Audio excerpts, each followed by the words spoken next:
Waking up in the morning. In today's halacha, we will go through the halachic details involved in the time of waking up.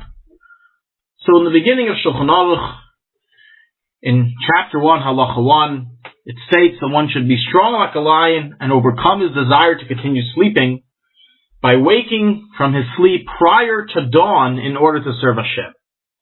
Now dawn is the time of approximately an hour and a half to 2 hours before sunrise. As it says, one is to greet the morning rather than have the morning greet him. So it states in halacha, in the first halacha in Shulchan Aruch, that a person is to wake up before dawn. One automatically asks the question, how come most people today, even from religious Jews, do not fulfill this first statement in Shulchan Aruch? How can we start learning Shulchan Aruch with a statement that we don't even apply?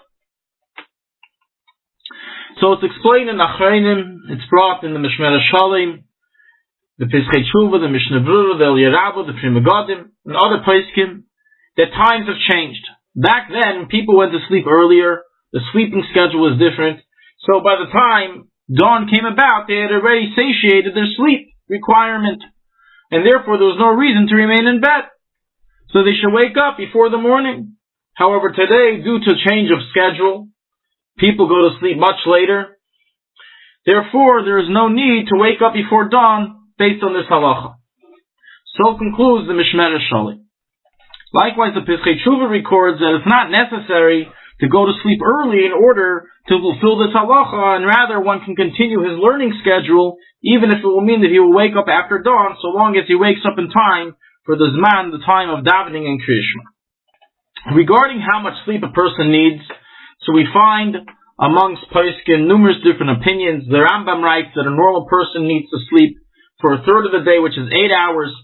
Other Svarim, such as the Eshel Avram and the Maram Shik, write that it's enough to sleep 4 hours. The Yavitz writes that it's enough to sleep 6 hours.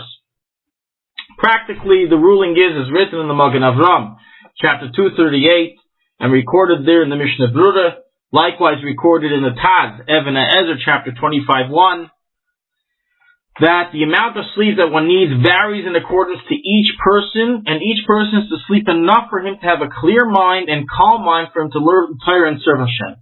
Thus, it's not possible to give an exact amount of time that each person must sleep, and each person is different, and it depends on the amount of sleep you need to have a clear and calm mind. And in the poskim, this varies from between 4 hours to 8 hours. But the Teves Yisrael Maseches Avos records that as a person becomes older, the less sleep he requires in order to have strength and clarity of mind. How does one motivate himself to get out of bed? Getting out of bed is sometimes one of the most difficult challenges. So, first off, there's a Hasidic saying that says when you go to sleep in a proper way, you're able to wake up in a proper way. So the first thing is the person has to prepare himself mentally to wake up, to serve Hashem upon him having the time that he needs to wake up.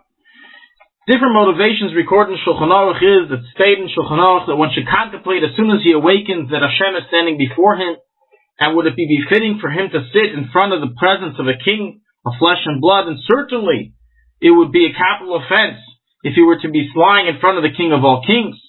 And a person should contemplate this matter until he reaches enough feeling of his heart that he will not go back to sleep.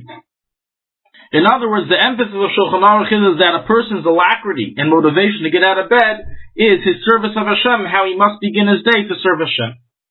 It's recorded in the Shulchan Aruch, in Sevav, as well in Hilchos Shmiras HaGuf VaNefesh, that one may not jump out of bed suddenly, immediately upon awaking, as one who does so is closer to life, closer to death than to life, as is the wording there. And rather he is to wait a little bit of time, which we normally do today, when we wait to say Meida'ani and wash hands, and we should not jump out of bed immediately, as this is a matter of sakar.